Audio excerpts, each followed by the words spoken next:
Hello, you attractive board gamers. Hey, you're looking great today. Did you do something new with your hair? Are those new pajamas? What a lovely makeup job you have. You're looking so handsome and or pretty. Wow, what a day. And now enough with the pleasantries. It's time for me to yell at you for I don't know, the next 30 minutes, 40 minutes. Today I'm talking about the best games that I played in 2024. And these aren't 2024 specific games. These are just the best games that were sort of new to me in 2024. I wanted to leave out any of my favorites. Oh, I could add Unfair, because it was a new expansion that I finally tabled. No, we're not doing that.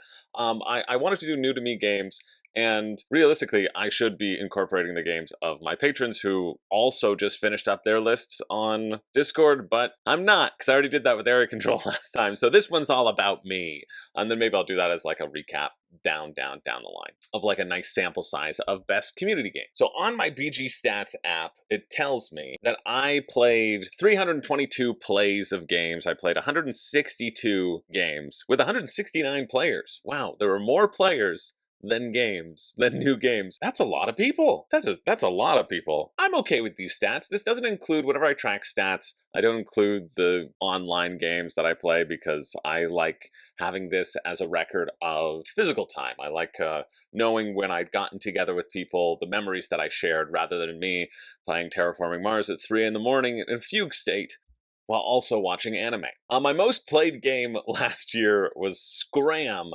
and that kind of ties into the honorable mentions of this list. So I put Silver slash Scram is not appearing on this list because I technically played it for the first time at the end of 2023. Like on the tail end of 2023, but when I look back at the 2023 list, I also didn't include it there. I think Silver and Scram is such a great card game, super easy to get to the table. Silver might have popped up as well, but I logged them as the different versions of Silver. You know, these BG stats, you can never tell what's going on. Oh, I also need to combine the different versions of Avalon so that I actually have like a clear record of all the Avalon, but I haven't played that anyway. So this is sort of the honorable mention aspect of the list with Silver and with Run. I think I played both of those at the tail end of 2023. So it didn't hit new to me in 2024, even though I played them a bunch in 2024. And they're both great games. So they're not on the list, but they're honorable mentions that I do want to shout out because I think both of these are great. If you don't know of them, Run is a two-player deduction game where one of you are the cops and the other of you is the robber. And so the robber, you're running around trying to avoid this helicopter. In the helicopter, you're trying to fly around, find out where the runner is, and then shoot them with a laser beam twice. It's very intense. The runner can only move in a certain direction in certain directions once, and when they use that token, it's done. And so they're giving you new information, and I really like how this game scales as well. You keep track of your plays and how often you've won, and then if you're playing with a new player, you can give them buffs and advantages and more information, and then you as an experienced player get less information and less access to powers and stuff. So I think it's really cool, really well balanced. There's 8 different maps as well. I think it's a great 2-player deduction game. If that's your jam, you should really check this one out. Silver is a great card game if you ever played the game. Run is like, hey, you played Battleship in your youth? Get it. Silver is like, hey, you played the card game Golf? Get this instead because it's an actually fun version of the game Golf. I know some of you are sitting there with your Golf decks or your Play 9 decks, and let me tell you, Silver and Scram are the better versions of this. Throw those decks out the window and play Silver with me instead. So Scram is just basically the pared down team version of Silver, which works really well. Silver Amulet, the first Silver Amulet, is a little less complex in the powers, and then the more further down the alphabet you get, they have Silver Bullet, Silver Coin, and Silver Dagger, and Silver Earworm and Silver Fang. I don't know what what the E one is. Silver Eye. Yeah, I need to get a copy of both of those because I just love this game so much. Essentially, you have 5 cards that are face down that you get to look at 2 at, and you have to remember them. And then every turn you draw a card and you choose if you want to swap it for one of your cards or use its ability. That's it. The abilities are like swap cards, look at other cards, and you're trying to pare down what your point score is, because the lowest point score will win the game. You can also swap out when you're swapping out cards. If I have a card in my hand and I know that I have 3 of the same number, 3 sevens, for example, I can swap out all 3 of those 7s for 1 card, and that's how you get down to fewer cards. It's a great game, really, really great game. This was the only game to get the sort of best of the year seal of approval. When I review games, I try to assign them a score, and this one was 100% like best of the year, and that was in January. I was like, this is going to be the best of the year, and nothing else ever got that distinction. Really, nothing. So I quite enjoy Silver. Fantastic game. I'll play it anytime. For sure deserves to be on this list as an honorable mention, especially because it wasn't on the last list. I did the last list and I look back, I was like, oh, yuck. Yeah, so great. So now we're moving on to the official list, starting with number 10, and surprisingly, it came out in 2024. This is Life in Reterra. From Eric Lang. It's a great, simple family weight game. I played this with my friend West when he was over. We were filming the Rove playthrough, and then we played a bunch of games afterwards. And in Life in Reterra, essentially, there's a number of different sets of cards. The cards are just scoring conditions on buildings that you can place onto your landscape. You're just going to be taking a tile and putting it into your grid. You're going to make a 4x4 grid, I'm pretty sure, and you're going to score for largest sections of land and whatever the building's unique scoring conditions are. It feels very similar-ish to King Domino, but better. I like the flexibility of it. I like the variability of it. It's a well-made mass market game. Eric Lang was like, I want to make a mass market game, and Hasbro picked this up, and this is actually like a good game from Hasbro, which is, I don't think anyone's ever said before. Or at least not before the 1990s, or after the 1990s, I guess I should say. You're matching up these different symbols, you want to combo these symbols, and that's how you'll score points. It's really good. Ah, there you go. There's the scoreboard. 7+ spaces of terrain, right? If you have energy sources surrounded by other land tiles, relics that are on your board, inhabitants that are on your board, buildings, and then junk. So you can get junk that you throw onto other people's boards, you can clean up your own junk, and you're trying to surround things, comboing these things, putting them next to each other.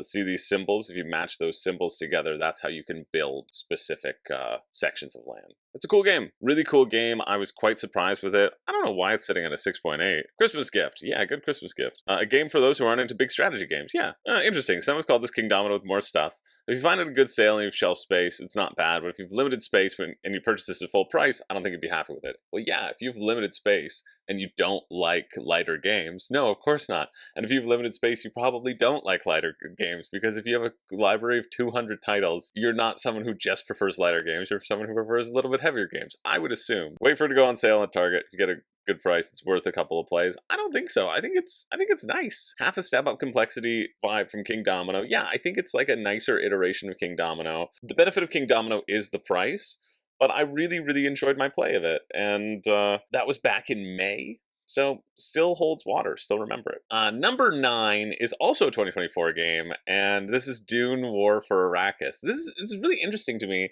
because I played Dune War for Arrakis and Star Wars Rebellion on the same, and I find myself thinking more of Dune War for Arrakis than I do Star Wars Rebellion. Star Wars Rebellion was a contender for this list. It was on my short list, but I didn't end up putting it on here, and I'll talk about the short list at the end of the video, or right now. I didn't end up putting it on here because Dune War for Arrakis took its spot. It's very surprising to me at how much this game has still sort of resonated with me, and how much I'm looking forward to playing it again. Oh, I should put myself in this corner. That corner feels a bit better, maybe. I don't know. That's usually where I am, so there I'll be. Yeah, Dune War for Arrakis, it says it re-influenced War of the Rings 2nd edition, and it's amazing how much they have in common in terms of their rule set, and how much better an experience I had with this than War of the Ring. I feel like this earns its epic playtime, although to be fair, it took us 4 hours to learn this game together, and play our first one of this game. So when you're playing it with people who actually know it, and you know the pace of the game, you can play it probably 2.5 hours. I don't know what it's saying on here. 2.5 hours of setup. Yeah, it says 120 minutes, which I would probably agree with. I really like the asymmetry of these powers, of the two different factions, rather, of how dominant the Harkonnen is, and how sort of scrappy and ragtag the Atreides are, and how you get less actions as the Atreides, but that's buffed because then you get the special sandworm riding ability as well, where you can teleport around the map. It feels really well balanced. It's a very exciting time, and I had a great time with it. A better time than I expected to, so I'm super thrilled that I got it to the table. I liked the Atreides aspect of going up this track. You have 3 different colors essentially that you're pushing up the track, and your opponent doesn't know which one you need to get the highest essentially. So for me, I had to get something at like 8, 5, and 2. There are bonuses for getting all of them to certain points as well. You get to upgrade your characters. The flow of this game was just really slick, really nice. The battles felt fun. It was fun checking a whole bunch of dice. We felt like we were outmaneuvering each other. There's somebody using the buildings from Ankh, the only thing that they're good for, I guess. Really, really enjoyed this game, so it's hitting the top 10 of the last year. Number 8 is the White Castle, not a 2024 game, 2023. Whoa, it's 104 on Board Game Geek. That's awesome, and rightly deserved. The White Castle is something that I thankfully got introduced to because of WSBG, the World Series of Board Gaming. For those of you who don't know, I work for the World Series of Board Gaming. I'm the director of production. I do that kind of part-time. And so if you haven't gone and subscribed to the World Series of Board Gaming channel, well, do so. Because all I do is put out videos over there, too. And I'm going to try to put out, like, fun playthroughs with top players so you can get good strategy tips and some strategy guides as well. I'll be putting out a strategy guide for the White Castle as well once I get a few more plays in and become an absolute professional of it. But I played this for the first time at WSBG. It was great. It was the day after, it was before my flight, and I met up with a couple of patrons, one of whom made the final table. Shout out to Gary, who made the final table of Cascadia. Let's go, room and board. Oh, that was such an exciting game to watch. Making a final table at WSBG is a huge, huge accomplishment, and like thrilled. But yeah, so I met up with them after. On the second day we had, or the day after the event was done, we had brunch, which was nice. And then I was like, hey, we were just milling about and we had some time, and I was like, well, listen, I have the White Castle in my bag. I don't know how to play it yet. They're like, we've played it. I was like, oh, this is the best experience. Please, please, I love it when someone teaches me rules and I don't have to teach rules. And so we sat down, we played it. And it just friggin' clicked with me. And then I played it a couple more times since. I did some commentary on it for the World Series of Board Gaming, which we've been putting up on the Dice Towers YouTube channel as well. The amazing thing about the White Castle is, well, there's a few things. Number one is you have 9 actions. It's a game about 9 actions, that's it. And you might think, wow, I can't do anything with 9 actions, but this game is all about combos and chaining things together and getting additional stuff. And you're trying to put out your different workers in these 3 sections of the board. So we have the farmer section over here where these cards pop up. If you put the farmers down, you can get their bonuses, their benefits. We have the castle section, as you can lay your people in different stages of the castle. And then you have the training grounds, I think it's called, where you put your samurais, and again, they chain into different things. The key here is actions can trigger other actions, which can trigger your own player board as well. This player board, which you've created an engine of your own, where you put that down, you get all these resources, you put someone out on the board, then they can put someone else out on the board. There's a really awesome flow.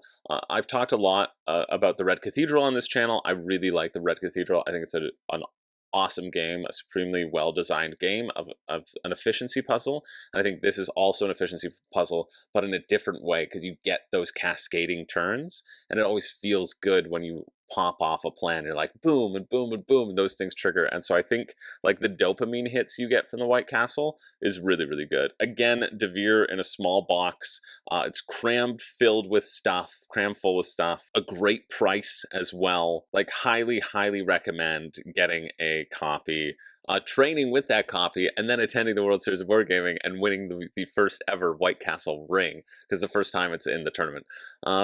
Yeah, this one was really great, and again, playing in that 80-minute time frame is so nice.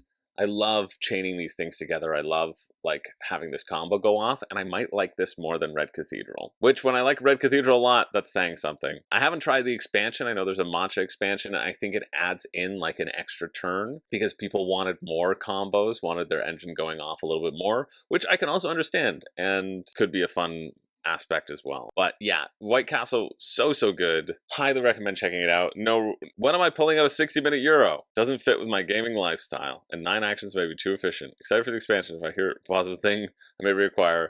Yeah, the person being like, it's not for me, but it hitting at an 8 is really good. Sitting at 104 is wild to me. What's Red Cathedral at? I bet Red Cathedral is not as high. 206, yeah. White Castle is higher than Red Cathedral right now. But yeah, that's our number 8. So moving on to number 7. This one really blew me away as well. This one really surprised me. I think this does exactly what it says it does. I just put out a little review for it as well because I think it's a good game and I want to talk about it. There's a reason I did a review with a copy that I bought myself, because I think this is a good game and I like talking about good games and I like introducing good games to new people. This was the hit of one of the contracts I did last year at the tail end of 2024 with sort of non-gamers or lighter gamers. They really resonated with this. I've played this game a bunch because it's a great appetizer style game. It bills itself as being an appetizer, and that's exactly what it is. Oh, look at these beautiful charcuterie boards that you get at the end of your game. The whole premise is I cut, you choose. So essentially, somebody will be the host. I'll pull out 12 tiles from a bag and I'll make 3 different stacks or 4 different stacks, depending on the player count. And then everybody else gets to choose a stack before I get left with the dregs. And so you want to make perfectly balanced stacks so that when it gets back around to you, you can get good things without giving your opponents too much. And you want to capitalize on what your opponents create as well. And then you arrange them in a pleasing way on your charcuterie board and you score for a number of different scoring conditions, one for each type of thing. So you get your meats, you get your cheeses. That's fun. Game night on theme. You get your meats, you get your cheeses, you get your fruits, you get your veggies, you get your dips, and you get your breads. So there's 6 different scoring conditions and everybody has their own personal objectives. It's great. Really, really good. I really like having it as a filler. I feel like I've talked about it a lot recently. So this will be the last time I talk about it in a while, which is good because it makes me a bit sad because of all the people who I want to share it with, and it was such a limited print run. That's why. But yeah, the fact that it was just such a hit with non-gamers, so much so that they were like, you know what? I'm going out, I'm looking it up on Amazon right now. I'm trying to buy a copy as much as I can. I just think this is a great game. 3WS published it. Oh, they did Stuff of Legend too. Oh, nice. I thought it was more indie than that. That's good that it is less indie because maybe it'll be a wider print run. But yeah, really, really enjoyed Charcuterie. That's number 7. Number 6 is another lighter game. This is Kites. I played Kites for the very first time. I got it for my folks for Christmas. And so it's very tail end of 2024. And I thought that they would enjoy it. I thought that it would play well and be interesting. And it plays exactly like I was expecting it to. And we lost almost every single time. We were not good. We were not good at this game. And perhaps getting good at this game would make it lose its luster. But I think it's meant as a party game, right? It's meant as a game that you, again, can pull out with people who are sort of non-gamers. This 10-minute timer, but keeps people active and keeps people focused. It's very, very simple. It's a very simple game. You have 5 sand timers. We actually have 6. You have 1 white one that can be flipped up whenever. You start by flipping it up. That's how you start the game. And then every time on your turn you play a card, you flip a certain time. You flip a timer, you flip 2 timers. And so the whole group has to balance out what's going on here. Like, do you have red? Do you have red? The red one's running down. Who has red? I don't have red cards in my hand. I don't have red cards. Okay, flip. We gotta get to somebody who has a red card so that we can flip the red one. And then these things sort of chain together. You just have to get through this whole deck of cards, flipping the timers back and forth, making sure none of the timers ever run out. I think it's a real fun concept. And it's super cheap. I don't know how much it was. It was like 20 bucks, maybe 15. My parents really sort of glommed onto it, and it was nice to have a game that you don't really need to use any brain power to do as a great little filler. You can play round after round after round, and it feels really satisfying when you win. So the satisfaction, the challenge is there, which is nice. And I like those sort of games where you have to develop the strategy together. You have to figure out that common language together. Worth a shot. That was Kites at number 6. Number 5 is the stupidest game on this list, but I'm so happy with how it plays because it plays exactly what I thought, how I thought it would. 6.3, no. This is an 8 out of 10 game. This is Hand-to-Hand Wombat. It is by the Exploding Kittens team. And don't let that deter you, my glorious Euro gamers. This is Mafia, but it's blindfolded. It's Werewolf, but it's blindfolded. You're trying to assemble these towers. You really do need the deluxe version in this because you get furry eye masks. And yes, while I had a few of those, 17 to be precise, in my own personal collection, those are used for something different. So it's nice to have ones that are just specifically used for this game. Now, you don't want to play this game with people who you don't know. You don't want to play this game with people whose hygiene is not good. You don't want to play this game with people who you don't want to touch. Because you're going to all blindfold yourself, and then you're going to try to make towers. Come on, give me a picture of the towers. These towers. Stack 3 towers that you have to stack. You can see the little ridges for your pleasure on the bottom, and for your braille on the bottom of things. You have to build these towers blindfolded, and you're all doing this as a team. But one of you might be an evil bad wombat who is trying to stop the team from building these towers. And so as people are building the towers, you're just like taking things off. But if people catch you doing that also while you're all blindfolded, then they can vote you out in between rounds so that they have a chance of completing the towers. I was the bad wombat. I got voted out immediately because I'm always going to get voted out in social deduction games because I can't be trusted regardless of if I'm good or if I'm bad. I was even helping the team. I was playing it straight. I was like, I have this piece, and nobody was listening to me. There's also these other things where it's like, hey, you can't speak, and so you can bluff as like being the non-speaking wombat, being like,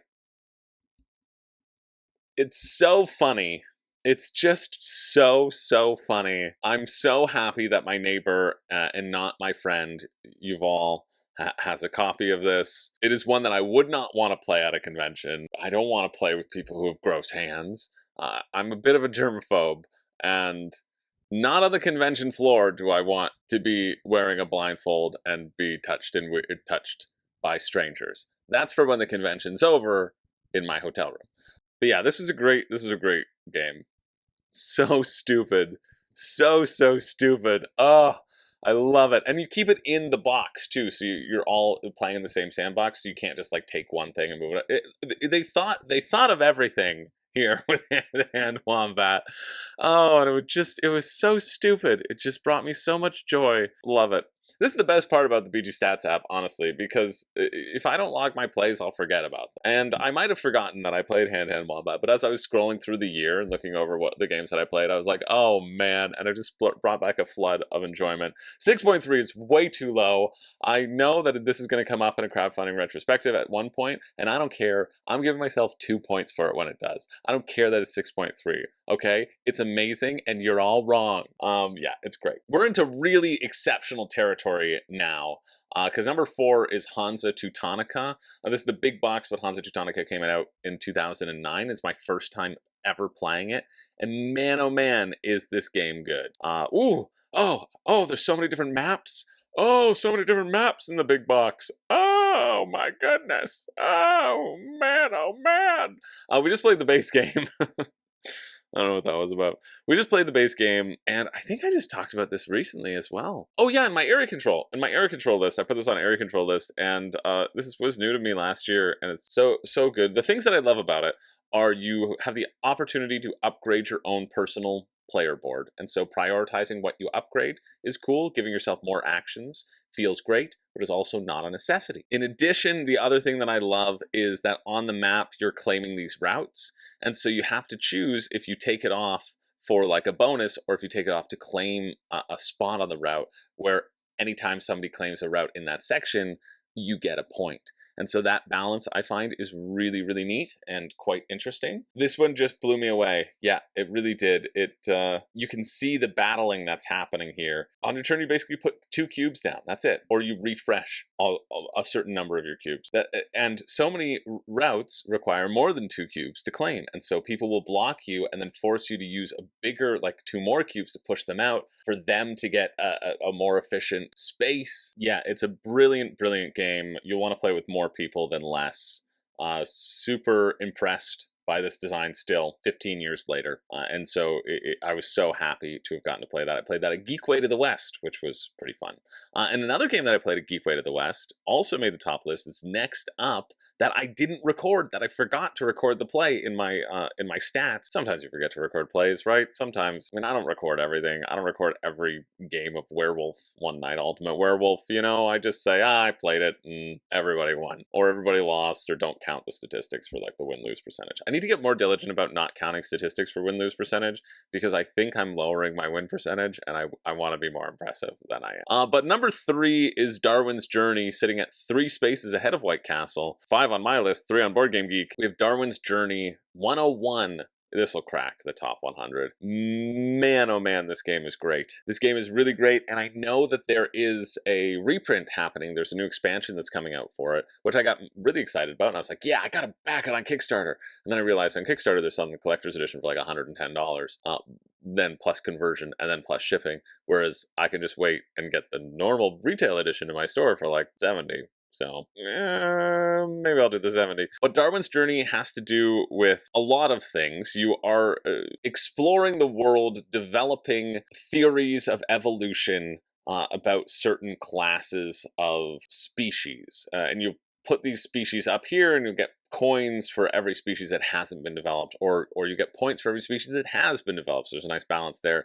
But the key to this game has to do with these seals, the different workers that you are going to be assigning. You're going to have multiple different assignments. It's a worker placement game, but your workers can do different things and they can build up over the course of the game. So you can see this person has developed their first worker to have 2 blue seals, 2 red seals, and 2 purple seals, which are wild. Then this one has only 1 red seal on this one worker, and this one has a yellow seal and 2 green seals. And every space on the board up top here has to do with those seals. So you see that these require green seals, blue seals, yellow seals, red seals. Those are the basic standard actions. And then there are better actions that will happen down here where you need 2 blue, 2 red or something. 2 red, 1 blue, 1 green, 1 blue, right? And so these things will slowly get unlocked over the course of the game, which is quite exciting. And then also what's exciting is you're also moving down here on this trail.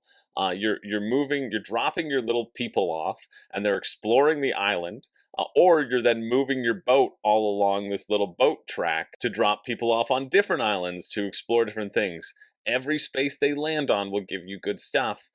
Every round, you will want to be past a certain threshold on the boat track, or else you'll lose points, and you will have a different scoring condition as the game goes on as well, which will shake up the strategy all throughout. It's great.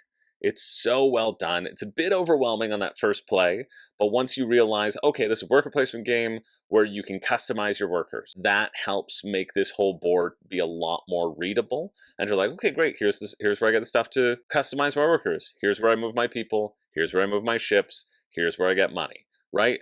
And then when you break it down into that structure, it then becomes a lot more accessible and a lot easier to grok. I really resonated with this game. I can't believe I didn't write the play-in. Maybe I didn't want to be like a friggin' braggy show because I beat everybody by like 100 points. And I wanted to save that bragging for YouTube. Maybe that was it.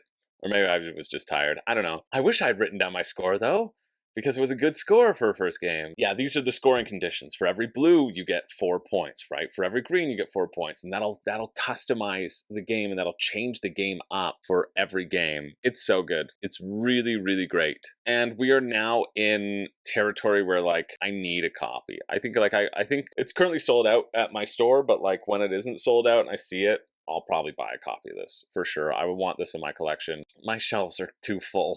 My shelves are really full. I need to get rid of some more stuff, I think, to make room for Darwin's Journey. I think the challenge with Darwin's Journey is it does have a lot of overhead to it in terms of complexity. And so I worry about getting it to the table as much as I would want to, and maybe I just play it with people who have it, who want to play it and don't have people to play it with.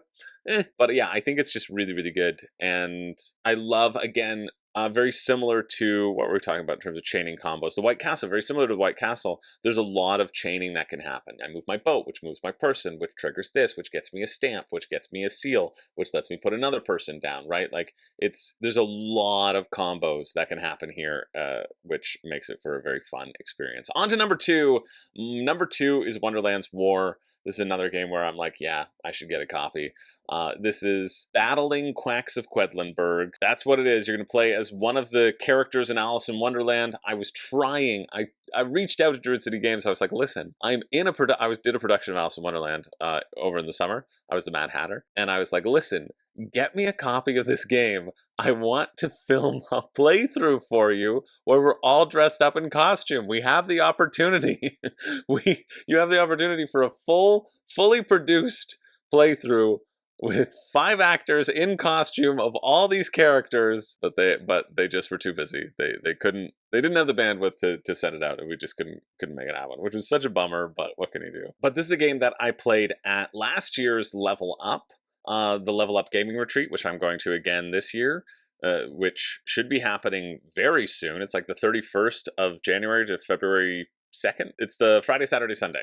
It's a great little weekend board game meetup. These are my favorite style of conventions, like Level Up, like the Niagara Board Game Convention, like Geekway to the West, like KublaCon, like Dice Tower West. Those are all my favorite, like WSBG, honestly. My favorite conventions are the ones that focus on playing the games that you love. That's it. That's the focus. No vendor hall, right? Or if there's a vendor hall, it's a minimal one. You get a nice bring and buy, just a library and people who want to play games. That's my favorite thing, because that's my favorite thing to do. So I'm really stoked to see. Now, pressure's on Level Up. I can't just be playing games that I already know, because I need something for next year's video. So I better get some good ones. Yeah, but this one was super fun.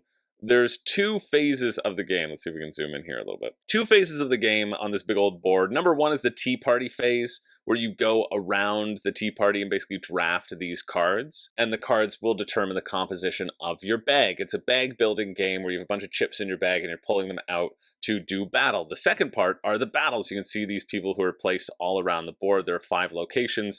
Battles are going to be fought there. And you add people to that battle to up your strength and to up the amount of chips that you can pull and the amount of bad things that you can pull from your bag, which will kill people and make you lose the battle entirely. You're trying to add strength to your battle, and so you keep on going one after another, trying to add strength and be the person who comes out on top to win the biggest prize, the majority of the points. And so that's how you get the majority of your points, is by winning these battles, and everything else is creating the composition of your battles. It's a really solid game. I understand why people love the deluxe version as well. The deluxe chips just feel really good. I haven't played with the base chips, so I don't know. It's very expensive. That's the only thing that's kind of put me off, is I'm waiting for a deal maybe. See if I can get it for a deal, see if I can find it for cheap somewhere, someone selling it secondhand, or they had a retail version, which I think would be perfectly fine, because I don't really need the minis. I would be fine with the standees, even though the minis are fun. Like, you can see people have painted them here. Yeah, just a really solid, fun take on a game that I already really enjoyed, that appeared on the list last year, I think at number 3, Quacks of Quedlinburg. It continues that. I like this bag building aspect. I really like this push your luck aspect. And I don't even care that it sticks around for longer than it should, because I'm having fun the whole time. So Wonderland's War was really great, but nothing has topped New Classic, the #1 game that I played last year. I played it a couple times, and I'm probably going to play it again at Niagara Board Game Convention. And I'm not upset that I'm going to take the 3-4 hours to do it, because it's just so much fun. This is something where I need to add to my collection. Great Western Trail, New Zealand is so good. So Great Western Trail is ranked 27 on Board Game Geek. New Zealand is hot on its trails. I want to see where Argentina is. Argentina's 211. That's not bad. I haven't played Argentina, but I have played New Zealand. New Zealand, to me, I like better than the original. Although I recently just played some more of the original, and I remembered how much I enjoyed it. But I think this New Zealand takes the lessons that they learned throughout, 10 years of Great Western Trail. And I've never done the builder strategy in New Zealand. I really should. And elevates it to a way where it feels like you don't have to specialize. There are 4 different workers that you can get in New Zealand. So the standard 3, right? The first one is about buying sheep. This one is about building buildings. This one is about maneuverability on this top track, which is a little bit more robust. It's up here. It's this little shipping track. It's more robust than the train situation, because you essentially unlock new delivery spaces for yourself, which are mathed out in a really satisfying way. And then this is the strategy I used last time, is the sheep shearer. So there's also a spot on the board where you can shear your sheep. Your sheep both have a delivery and a sheep shearing. Oh yeah, here's the actual board. That was the solo board. And a sheep shearing value. You can see that this one's 2 and 2, but some of them are better for wool, right? This one's a 2 delivery and a 5 for wool. This one's a 6 delivery and a 3 for wool, depending upon the strategy that you're going for, and these act very similar to deliveries as well. There are less spaces where you can shear sheep, again unlocked by moving your boat around, but the variability of things that you can do here is wild and exciting. I love the changes to the market. There are essentially two markets. There's the market of the people, and the less in demand the people are, the cheaper they will be. And so you have that nice balance of not getting stuck with the random distribution in Great Western Trail, if you're familiar with the original Great Western Trail. And you also have this secondary market, the B tiles. So you're always putting out an A tile and you're always putting out a B tile. And the B tiles are kind of bonus tiles that you can purchase, and they do just a variety of things as well. They give you gold. Gold you can use to buy extra cards. They can give you wild workers. It just feels like everything works so synergistically, and it also works in a way that in Great Western Trail, the strategy is to only buy one type of worker. That's it. You're going workers, you're going either cowboys, you're going builders, or you're going engineers. You're doing one of the three strategies. That's what you're doing, and you're trying to do it better than everybody else around the table. It does their other strategies. In this one, it feels like there's a lot more wiggle room for a mishmash of stuff. Now, I did just go solely sheep shearers in the last time I played the game, and I did end up pulling out a pretty dominant win, so maybe it is the strategy that you just have to optimize in one direction, but it feels like there's a lot more wiggle room for purchasing people, and I really do like that. I also like that there is more deck building that happens. There are these cards that you can add into your deck, which give you something special and then let you draw cards. They don't take up room in your deck, but as you cycle through, you get more and more benefits, and it feels really good to be purchasing these cards, which are also randomized throughout it. Man, oh man, this game is so good. It's just exceptional. It is so exceptional. It is better than Great Western Trail. It is for sure better than Argentina. I've never played Argentina, but I've heard that it's the worst one, so I'm just going to assume that it's the worst one. I would like to play Argentina, though, to try it out, because I do like the systems. There we go. There's the deluxe edition. Yeah, this is a special deluxe edition. But yeah, if you like a crunchy Euro game, if you've played Great Western Trail and you haven't played Great Western Trail New Zealand, if you liked Great Western Trail, I mean, if you played it and you hated it, you probably won't like this game. I like Great Western Trail, and this just like evolves it to such a beautiful degree. It stands out head and shoulders as one of my favorite games ever. I need to buy a copy and have it in my collection. I'm so grateful it's not on Board Game Arena, because I would never do anything else. I just wouldn't. I wouldn't. But yeah, that was my #1 game that I played in 2024, and who knows what it'll be in 2025. 2025 has heated up. You know what? I've already played 10 games, 12 games. I guess that's not that. Like, that's not really a good amount. Realistically, the beginning of the year is when you have like time off. I'm trying to see how many have I played. Yeah, I've played some. I've played a few, with more to come. Now, my honorable mentions, a couple of the games that honestly should have been on the list and would have bumped some of the lower ones out, but I didn't want to include games that haven't been produced yet, so that haven't hit their final copy. How to Save a World, which designed by my neighbor, not my friend, Yuval, and Layers, also by KDBG. This is the same company, actually, but it's different companies. Burnt Island does their more complicated stuff. Let's just get it up on the screen. Yeah, How to Save a World is right here. It should be delivered next year, which is sweet. And then Layers, I did a paid playthrough of Layers. I didn't do anything. I just did a preview of How to Save a World, because I played it all through its sort of design iteration. I was excited about it. But myself and Zach did a paid playthrough of this, where we had a punishment, where if we fell into each other's traps, we had to take a mysterious shot of something in the fridge, and that definitely upped upped the enjoyment, but it was still like incredibly enjoyable. Super fun game, as well as you're building these 2 dungeons. There aren't enough pictures, but oh yeah, there we go. You're building a custom dungeon, and you have to figure out what's in your opponent's dungeon and get out of it while they try to escape yours at the same time. It's a fun 2-player game, back and forth. Very sort of Run-esque. I think I like Run a little bit more, but they both give a similar feel. I like that you get to create your own maze, and so you get to feel really like clever if people fall into your traps with Layers. So Layers and How to Save a World both would have been on the list, but they were pre-production copies, so I'm not including those because they're not widely available. I don't know. I guess I should include them. Let me know if I should include them. Other things that I played that I was surprised or delighted with. Hidden Ark. This is a game that I backed on Kickstarter. I played it for the first time last year. I think so. Hidden Arcad's a great game. You have 4 actions, and you're making those actions better as the game goes on. Really, you have 2 actions because you rarely take the other 2, is what I've found. But I think it's really fun in terms of like chaining things together and making it more and more impressive. So I quite like that one.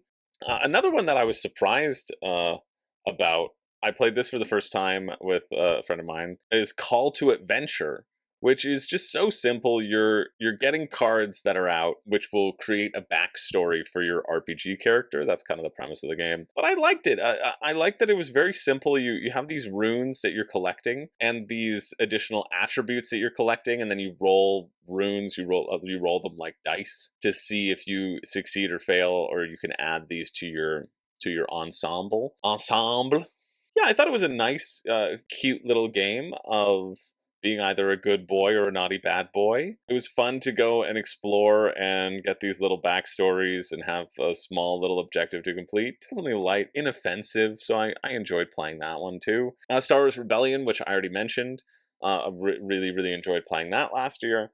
These were on the short list. Mass Effect, the game, was on the short list too. I think it's a really slick little campaign.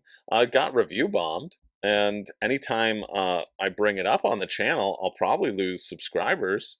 But to you, I say, I don't care, because this is a good game. And if you can't see that because of your own prejudice or your own, what's a good word for it? Unable to get over yourself. Oh no! A fictional alien race which only has one gender and has psychically appeared as a hot lady being referred to as they. I hate it. like what's going on? What is that really the biggest thing you have to complain about in your life? Is it really? Just get over yourself. Get over it. Don't be the type of person who's afraid of words and burns books. Be the type of person who's like, oh, this dice system's cool. What I really like about the Mass Effect little mini campaign that they do is, well, you're always going to run 4 characters and you're always going to roll 12 dice. And so I really like that when you get to roll them all at the beginning, you have such a great choice, and then you get kind of whittled down to the end if you didn't prepare it, if you didn't plan to give your last character an out or save something for your last character, you get screwed, and it's your choices that determine that. It's definitely a really inoffensive game. I guess contrary to what, to all the people who might be offended by it. Oh, get a life, really. Yeah, I thought it was quite enjoyable. Definitely hits the honorable mentions. Like, I was so surprised by it. I was pleasantly surprised by the flow of it, and it's just like light, simple. Don't have to worry too much. It's a nice little tech tree. Easy to set up with the tokens. Absolutely don't go for the minis. There's a big bloated mini version. People are like, it's $200 in minis. I'm like, that's the stupidest thing I've ever heard. If you want to get offended about something, you should be offended about that. But yeah, it definitely was on the honorable mentions. And then I played, I got to play Calico for the first time. I'd never played Calico yet. I played Verdant and Cascadia a bunch, and this is my first time playing Calico. I played with my friend Laura, a couple of her friends, and it was great. It was cool. I love the different patterns that you're making. I find these objectives that you're completing are so hard to focus on, but satisfying when they come off. I like the variability of the different cats, and I think it is deserving of being alongside that trio as well. That was it. Those are for kind of like new games that I wanted to shout out to as the honorable mentions. Pretty good list of gaming. I hope you all had a great 2024 and that you get a ton of games in this year. I've got a couple board game conventions that are coming up for me, and so I'm really excited about that, because that's where I can get a lot of new games and a lot of exposure to new games as well, other than, you know, stuff that I get in for review or whatnot. So I'm excited for that, to play other people's favorites, to play some of my own favorites. And yeah, I've got a whole bunch on my Shelf of Shame list that maybe will appear on next year's list as well. I've got I think I have 15 games that I made in the Shelf of Shame. 16.